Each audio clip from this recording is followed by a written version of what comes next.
हम यहाँ शॉर्ट में ही लिख रहे हैं, ठीक है। Of axis position, determine the formula for intensity of electric field at a point situated at off axis position, ठीक है। अब ब्रैकेट में इसके और नाम लिख लो, ये जो जो होते हैं, equatorial position, equatorial position, transversal position,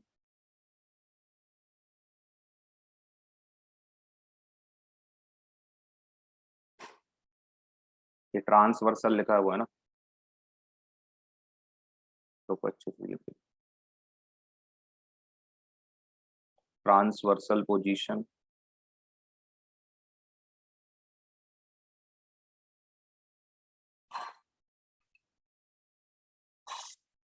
फिर है broad side on position, broad side on position,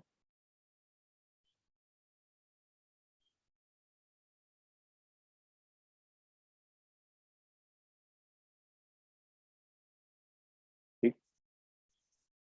तो ये सारे नाम याद रखना।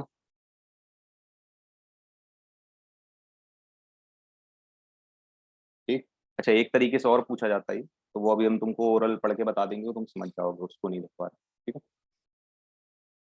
चलो लिखना शुरू करते हैं। ऑफ एक्सिस पोजीशन हमने कल बता दिया था कौन सी पोजीशन कहलाती है ना। डायपोल के सेंटर से एक लाइन खींचेंगे हम लोग, उस लाइन पे कहीं पर भी हमको इलेक्ट्रिक फील्ड निकालना है, ठीक, ऊपर या नीचे।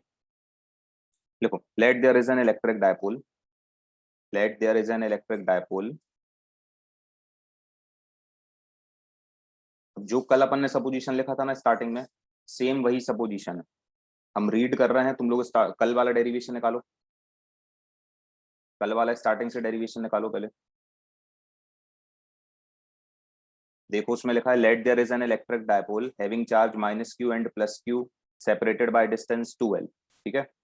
We want to determine intensity of electric field at point p, ठीक, which is situated at r distance from centre of dipole at, on की जगह ऑफ कर लेना, ऑफ एक्सिस पोजीशन, बिल्कुल सेम है, लिख लोगे।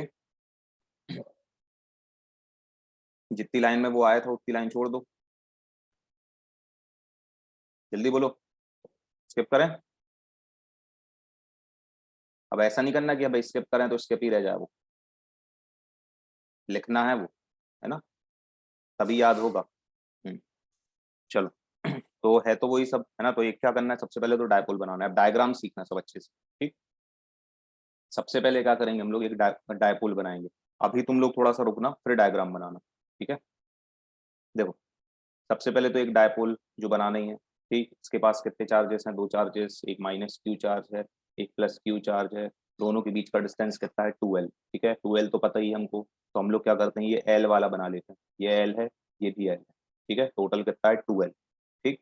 अच्छा, हमें कहाँ पे इंटेंसिटी ऑफ इलेक्ट्रिक फील्ड निकालने को बोला गया है, तो हम लोग से intensity of electric field of axis position पे निकालने बोला है। तो ऑफ एक्सिस पोजीशन कौन सी है, ये ऑफ एक्सिस पोजीशन कहलाती है ना।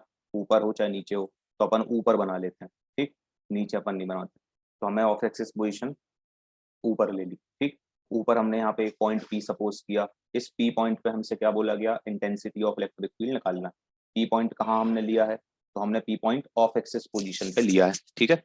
अच्छा, फिर आगे, अब अब हम क्या करेंगे, देखो वही कल वाली प्रोसेस, हमारे पास पूरे डायपोल के कारण तो हम पी पॉइंट पे इंटेंसिटी ऑफ इलेक्ट्रिक फील्ड एक बार में नहीं निकाल सकते हैं, है ना।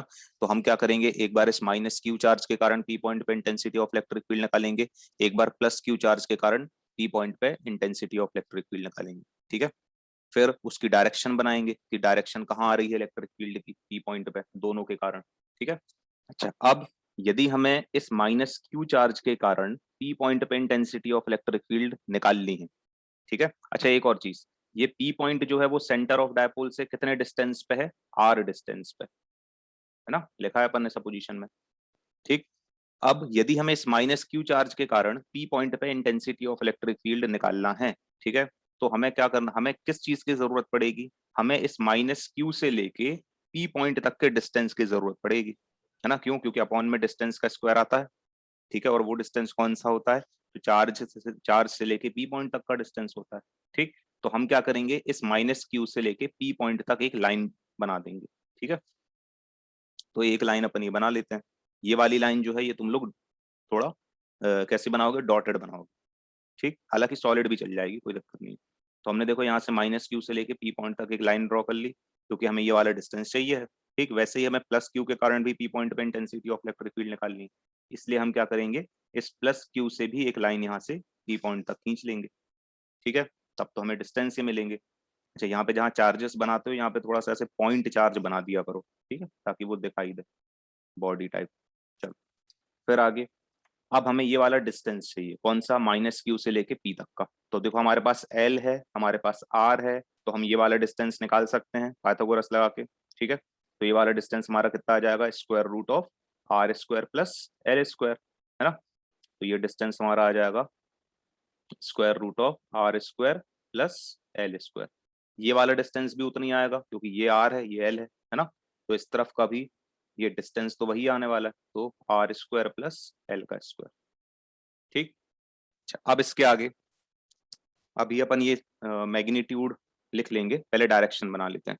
ठीक, अब देखो माइनस क्यू चार्ज के कारण माइनस, अब एक सेकंड, हमने प्लस के कारण E1 माना है और माइनस के कारण E2 माना है। ठीक है, देखो प्लस क्यू चार्ज के कारण पी पॉइंट पे जो इंटेंसिटी ऑफ इलेक्ट्रिक फील्ड बन रही है, ठीक है, या आ रही है, ठीक है, वो हमने कितनी मानी, E1। ठीक, तो प्लस क्यू के कारण पी पॉइंट पे जो इंटेंसिटी ऑफ इलेक्ट्रिक फील्ड आएगी उसकी डायरेक्शन कहां होगी, तो ये कैसे निकालते हैं, कल ही सीखा है। क्या हम पी पॉइंट पे एक टेस्ट चार्ज रखेंगे और उस टेस्ट चार्ज पर हम क्या देखेंगे कि प्लस क्यू के कारण जो फोर्स लग रहा है वो कहाँ लग रहा है। जो टेस्ट चार्ज पर लगने वाले फोर्स की डायरेक्शन होती है वही जो टेस्ट चार्ज पर लगने वाले फोर्स की डायरेक्शन होती है वही इलेक्ट्रिक फील्ड की डायरेक्शन होती है ना। तो हमने क्या किया, यहाँ पे एक टेस्ट चार्ज रखा, ठीक है, पॉइंट पी पे एक टेस्ट चार्ज रख के हमने चेक किया कि इस पे फोर्स कहाँ लग रहा है, ये क्यू नॉट है मान लो। ठीक, तो देखो क्यू नॉट पे प्लस क्यू के कारण फोर्स कहाँ लगेगा, along the line joining two charges. और ये क्यू नॉट जो है प्लस क्यू क्या करेगा, क्यू नॉट को रिपेल करेगा। तो ये जो फोर्स जाएगा ये ऐसे जाएगा, ऐसा इस तरफ, है ना, ऐसे ही जाएगा। सही है, तो देखो ये E1 की डायरेक्शन मिल गई हमको। ठीक, अब इसके बाद E2 की डायरेक्शन चाहिए। तो E2 की डायरेक्शन चाहिए, तो E2 कौन है, तो माइनस क्यू के कारण पी पॉइंट पे जो इंटेंसिटी ऑफ इलेक्ट्रिक फील्ड बन रही है उसको हमने E2 माना। ठीक, अब E2 की डायरेक्शन चाहिए, तो इसको चेक करो। तो ये माइनस क्यू क्या करेगा, क्यू नॉट को अट्रैक्ट करेगा। और फोर्स हमेशा कहाँ लगता है, along the line joining two charges. तो ये फोर्स कहाँ लगेगा, ऐसे लगेगा। अच्छा, हमें देखो ध्यान से कि दोनों E1 और E2 का मैग्नीट्यूड क्या सेम आएगा या अलग अलग आएगा। E1 और E2 का जो मैग्नीट्यूड आएगा वो सेम आएगा या अलग अलग। सेम सेम आएगा, क्योंकि डिस्टेंस सेम है इस बार। माइनस क्यू से लेके पी तक का डिस्टेंस भी वही है और प्लस क्यू से लेके पी तक का डिस्टेंस भी वही है, और है ना, इसलिए दोनों का मैग्नीट्यूड सेम आने वाला है। इसलिए जो एरो हैं वो सेम लेंथ के बनाने हैं, एरो जो है वो सेम लेंथ के बनाने हैं, अलग अलग लेंथ के नहीं बनाने। ठीक, चलो अब इसको यहाँ पे अपन क्या लिख लेते हैं, ये E2 की डायरेक्शन। ठीक, थोड़ा सा ये वाला जो डायग्राम है ना ये बड़ा बनाना तुम लोग, ताकि हर चीज अच्छे से दिखाई दे प्रॉपर। चलो अब यहाँ पे लिखना शुरू करते हैं। ठीक, तो चार चार पांच लाइन वो छोड़ने के बाद फिर लिखो अब, the intensity of electric field, the intensity of electric field,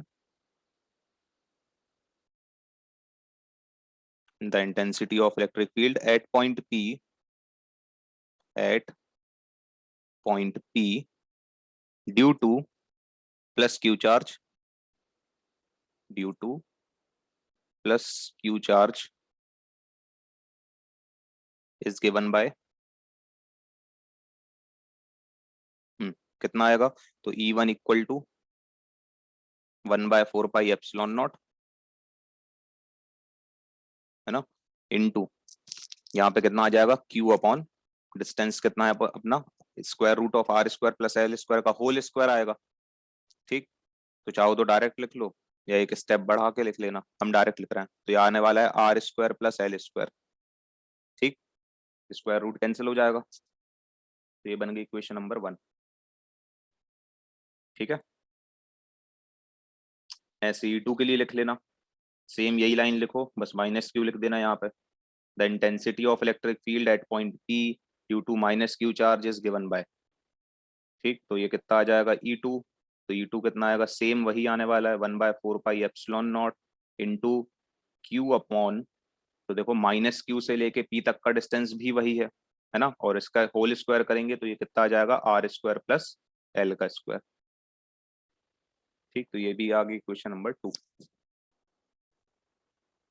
ठीक है, अब हमने दोनों चार्जेस के कारण, ठीक है, P पॉइंट पे इंटेंसिटी ऑफ इलेक्ट्रिक फील्ड अलग अलग निकाल ली, ठीक, लेकिन दिक्कत क्या है, दिक्कत ये हमें आ रही है कि दोनों की जो डायरेक्शन हमको मिल रही है E1 और E2 की, क्या वो सेम लाइन में है, दोनों एक लाइन में काम कर रहे हैं क्या E1 और E2, तो हमें दिखाई दे रहा है नहीं कर रहे हैं, दोनों का लाइन ऑफ एक्शन अलग अलग है, ठीक है, तो ना हम दोनों को ऐड कर सकते हैं ना सब्ट्रैक्ट कर सकते हैं, ठीक है, तो यहाँ पे हम क्या करते हैं, यहाँ पे हम लोग वेक्टर का सहारा लेते हैं, ठीक, हम क्या करते हैं यहाँ पे इनको रिजोल्व करेंगे, E1 और E2 को क्या करेंगे, रिजोल्व करेंगे, ठीक है, कैसे, तो हम लोग क्या करेंगे, E1 के भी दो कंपोनेंट बनाएंगे और E2 के भी दो कंपोनेंट बनाएंगे, ठीक है, कैसे, देखो क्या करना है तुमको कि ये वाली जो डायपोल की एक्सिस है, डायपोल की एक्सिस सब जानते हैं, दोनों चार्जेस को जो लाइन जोड़ती है वही डायपोल की एक्सिस है, ठीक है, इस डायपोल के एक्सिस के पैरेलल, ठीक है, की पॉइंट पर यहाँ पे एक लाइन ड्रॉ करनी है,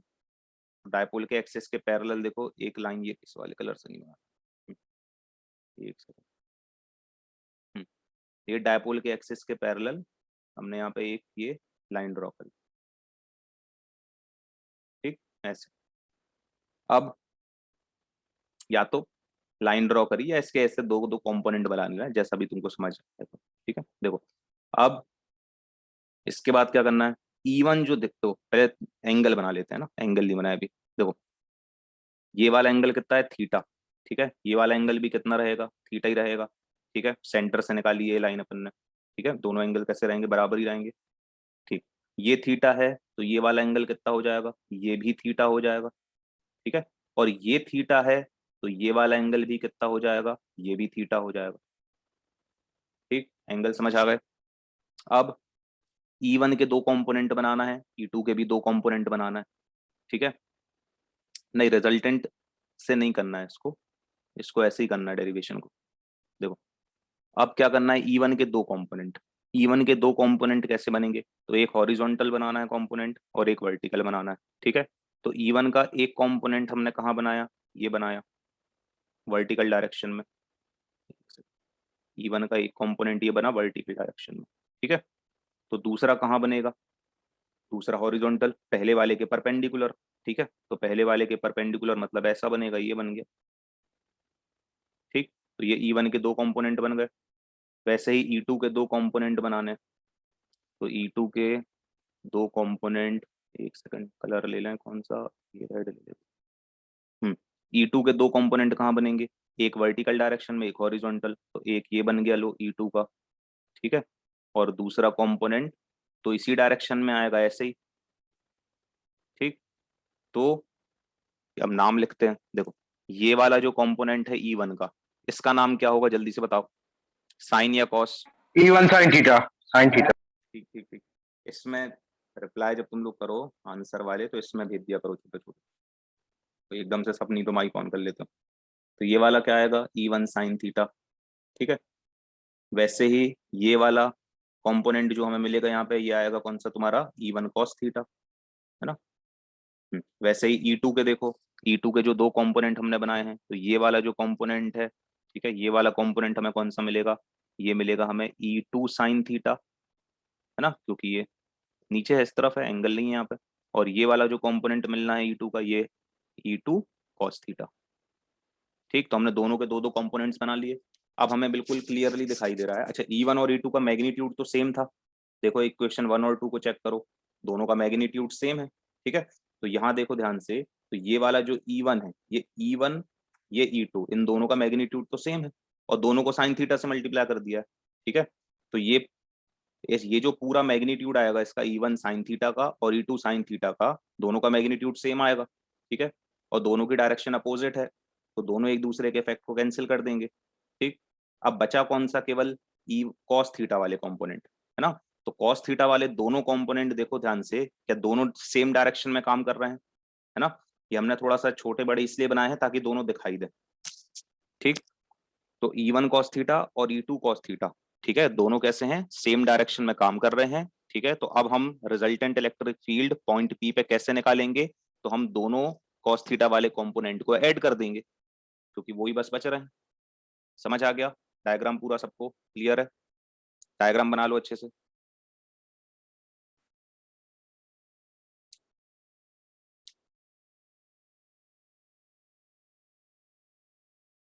डायग्राम बन गया,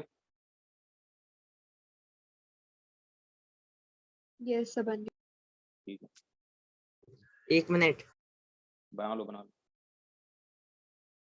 अरे इन फील्ड लाइन नहीं है वो डिस्टेंस बनाया प्लस क्यू से पी पॉइंट तक का, ठीक है। उतना मत सोचो, वो उसमें कंफ्यूज नहीं हो। Sir but E1 and E2 तो इंटेंसिटी है ना? क्या है, E1 E2 intensity E1 of electric field है, हाँ, पी पॉइंट पे हाँ निकालना। तो सर P पॉइंट पे दो इंटेंसिटी हो जाएंगे तो सर, अपन नेट इंटेंसिटी की इलेक्ट्रिक फील्ड निकाल रहे हैं पॉइंट पी की, तो अभी तो बनाना पड़ेगा। Yes sir. दोनों के कारण, डायपोल के कारण निकाल रहे हैं ना, यस सर। ये पॉइंट चार्जेस नहीं है अलग अलग, ये डायपोल है।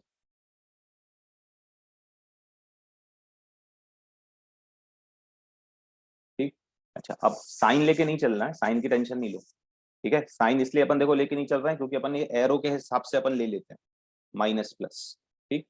तो जब साइन लेके चलते हैं तो फिर एरो के हिसाब से नहीं मानना पड़ता, फिर बीच में प्लस ही आता है हमेशा, ठीक है। चलो अब आगे लिखते हैं, लिख रहे हैं हम, है ना, बना लो तुम लोग डायग्राम, कोई दिक्कत नहीं। तो ये E1 E2 आ गया, अब इसके बाद आगे क्या निकालना है हमको, नेट इलेक्ट्रिक फील्ड निकालनी है पॉइंट पी पर, ठीक।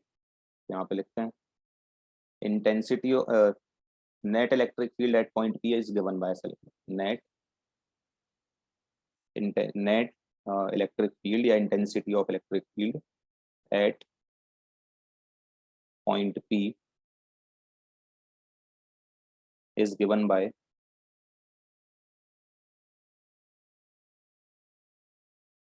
ठीक। तो नेट इलेक्ट्रिक फील्ड निकालने के लिए क्या करेंगे, दोनों को ऐड कर देंगे बस, दोनों कंपोनेंट्स को। तो E इक्वल टू अपना कितना आ जाएगा, ये E1 cos theta plus E2 cos theta, ठीक है। ऊपर का रब कर दें, हो गया, ये सब तो हो गया होगा।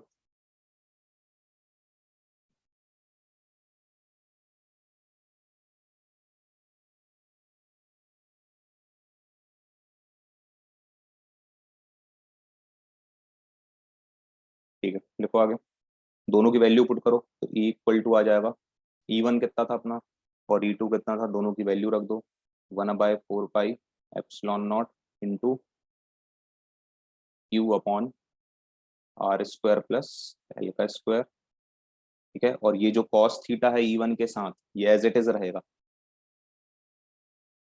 ठीक,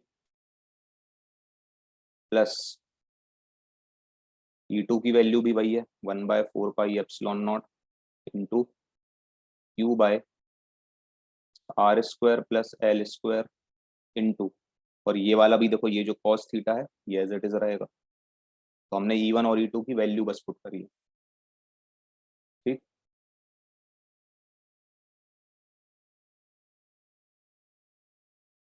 कहाँ ड्रॉ करी पॉइंट पी से लाइन, अच्छा इस तरफ ये वाली, उसको रब कर लेना, इस तरफ की जरूरी नहीं है बनाना ही, वो तो हमने बस एक तरीका तुमको बताया था कि पैरेलल लाइन एक खींचो और फिर ऐसे कर लो, नहीं करना है, डायरेक्ट कंपोनेंट्स बना लो। फिर आगे E equal to, E equal to common ले लो, ये 1/4 pi epsilon naught into Q/R square plus L का स्क्वायर, तो अंदर क्या बचने वाला है, cos theta plus cos theta, ठीक है। डायरेक्ट लिख देंगे 2 cos थीटा, तो ये बचेगा अंदर कितना, 2 cos थीटा, ठीक।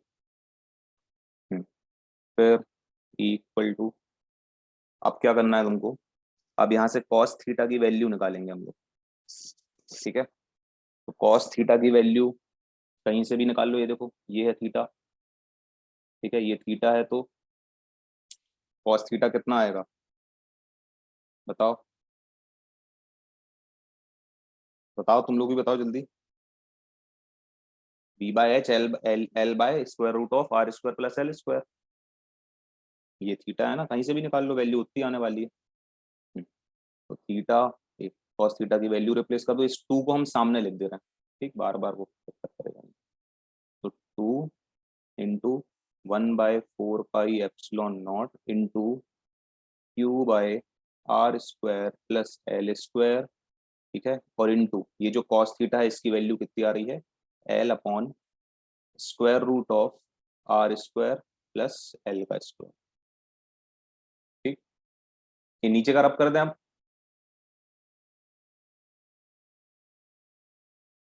चलो अगले स्टेप में क्या करो, स्क्वायर रूट अलग कर दो, वहां पे पावर ले आओ 1/2 की, तो ये कितना हो जाएगा, E equal to 2 into 1/4 pi epsilon naught into, अच्छा एक और चीज यहाँ से ऊपर अब यहीं कर लेते हैं अपन, देखो ये है क्यू, ठीक है, क्यू, ये है टू और ये है एल, तो क्यू इंटू टू एल को हम क्या लिख सकते हैं, पी, ठीक है, तो यहीं से इसको लिख लेते हैं, ये वाला टू अलग ही कर देते हैं, बार बार आ रहा है, तो ये आ जाएगा हमारा पी, ठीक, फिर अपॉन ये R square plus L square as it is into 1 by square root अलग करोगे तो पावर आ जाएगी कितनी हमारी 1/2 की, है ना, तो यहाँ पे कुछ नहीं है, जिसका कोई नहीं होता उसका 1 होता है, इसको पावर को सॉल्व कर लो, बेस सेम है, पावर ऐड कर दो, 1 + 1/2 इज 3/2, ये हो जाएगा कितना 1/4 pi epsilon naught into P upon R square plus L square, और पावर कितनी आ जाएगी होल पे, 1 + 1/2 इज 3/2, ठीक है, यहाँ तक हो गया। अब वही कल वाला लॉजिक लगाना है, पी कैसे आया, पी ये आया ना, क्यू ये है, क्यू ये है टू और ये है एल, तो क्यू इंटू टू एल क्या होता है पी, ठीक, तो देखो ये तीनों अलग कर दिए हमने, पी लिख दिया, यहाँ लिख लेना, रीजन लिख देना भैया, since you into two L is P, वरना तुम्हारे स्कूल वाले टीचर नंबर काटने लगते हैं। फिर ई इक्वल टू यहाँ पे लिख लेना, क्या रीजन लिखोगे, L is very very less than R hence it can be neglected, लिख लो, L is very very less than R hence it can be neglected, neglect कर दो एल को, तो बचेगा केवल कौन कितना, R square to the power 3/2, ठीक है, तो R square to the power 3/2, two से टू कैंसिल, क्या बचेगा आर क्यूब, ठीक, तो लिख लो अगला स्टेप, ई इक्वल टू कितना आ जाएगा 1/4 pi epsilon naught into P upon R cube, ये आंसर आ गया, ठीक है, लगभग वैसी आंसर है ये, वो कितना आ रहा था ऑन एक्सेस वाला 2p/r³, ठीक है, और ये कितना आ रहा है p/r³, नहीं r³ क्यों रूट में होगा, रूट तो पहले ही कैंसिल हो चुका है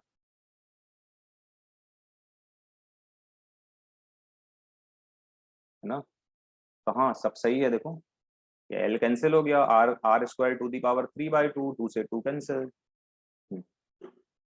तो देखो कल अपना आंसर कितना आ रहा था, कल हमारा जो आंसर आ रहा था वो आ रहा था E equal to C into 2p/r³, ठीक है, ये ऑन एक्सेस वाला, ऑन एक्सेस पोजीशन, ठीक है, और आज अपन ने जो ऑफ एक्सेस निकाला ये कितना है cp/r³, cp/r³, ये का है ऑफ एक्सेस का, ठीक, तो ये सब तुमको याद होने चाहिए सब, 3/2 का 3 कहाँ, समझ गए, हाँ ठीक है, 3 से 3 और 3 तो है ना, ये 2 से 2 कैंसिल हुआ बस, ठीक है, तो ये फॉर्मूले याद रखना, सब सिंपल हैं, लगते हैं बड़े बड़े, ठीक, अब इसकी डायरेक्शन, अब जल्दी से डायरेक्शन बताओ कि इसकी डायरेक्शन क्या हो, जो नेट इलेक्ट्रिक फील्ड हमारी ये आई है, ठीक है, ऑफ एक्सिस पोजीशन में इस नेट इलेक्ट्रिक फील्ड की डायरेक्शन क्या होगी, हाँ एल को नेग्लेक्ट किया है ये, जैसे कल किया था, ये लिखा है,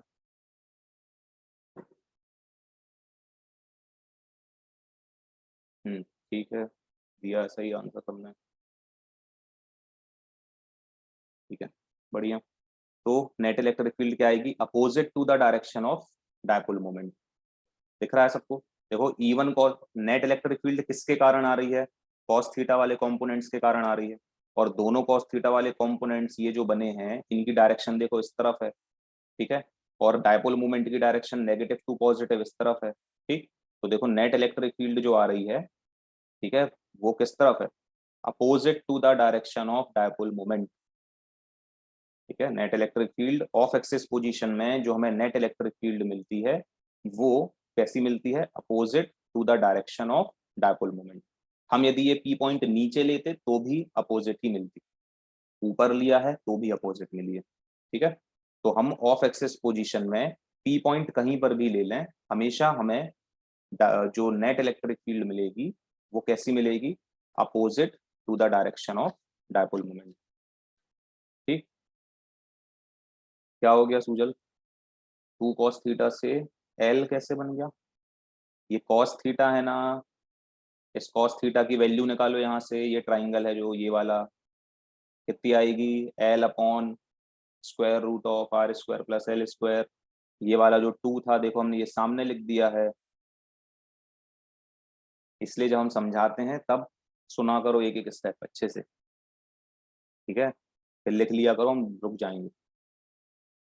ये जब हम पढ़ाएं, ये डेरिवेशन करवाएं तो पहले एक एक स्टेप अच्छे से समझ लिया करो, फिर लिखा करो, ठीक। मिटा तो देते हो भैया, आप रुकते कहाँ हो? हाँ रुके तो हैं इतनी देर से, और नई नई चीज बता रहे हैं। चलो अब आ गया समझ, ठीक है। तो लास्ट लाइन और लिखो फटाफट, डायरेक्शन और लिखो जल्दी से लास्ट में। और हाँ एक और चीज भाई, ये जो डेरिवेशन करते हैं सब, हाँ अरे का बटन दब गई, ये लो, हाँ ये जो डेरिवेशन अपन करते हैं इसमें जो आंसर आ रहा है इसमें अपन को यूनिट भी लिखनी है साथ में। तो यूनिट क्या होती है इलेक्ट्रिक फील्ड की, न्यूटन अपॉन कूलम। इसमें मार्क्स कट जाते हैं, 1/4, हाफ मार्क्स, जितना टीचर का मन करे। व्यवहार अच्छे होंगे तो छोड़ भी देगा, हालांकि अब 12वीं में क्या व्यवहार।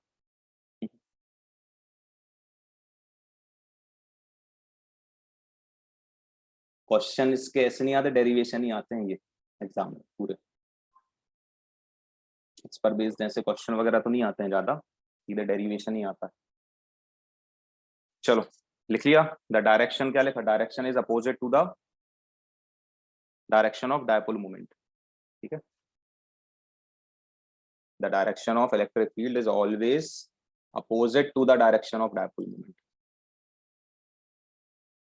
The direction of electric field is always opposite to the direction of dipole moment, ठीक। किसी को डाउट कोई चैट में बताओ, डायग्राम वायग्राम सब क्लियर हो गया अच्छे से?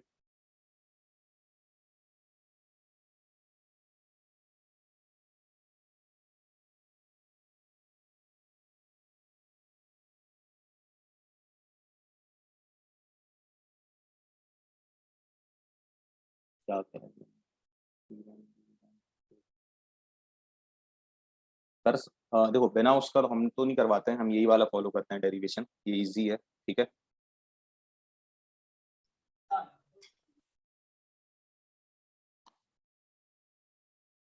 रुके रुके,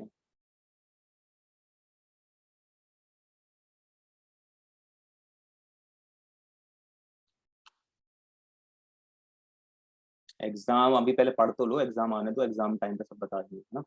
एक बार डायग्राम एक्सप्लेन कर रहे हैं, चलो देखो कर देते हैं, यहाँ पे बाजू में ही जल्दी देख लो। सबसे पहले क्या करना है, एक डायपोल लेना है, ये हमने डायपोल बनाया, ठीक है। डायपोल में क्या लेना है, क्या क्या होता है, एक माइनस क्यू चार्ज होता है, एक प्लस क्यू चार्ज होता है ना, टोटल डिस्टेंस कितना होता है 2L, ठीक। तो L ये हो जाएगा, L ये हो जाएगा, ठीक है।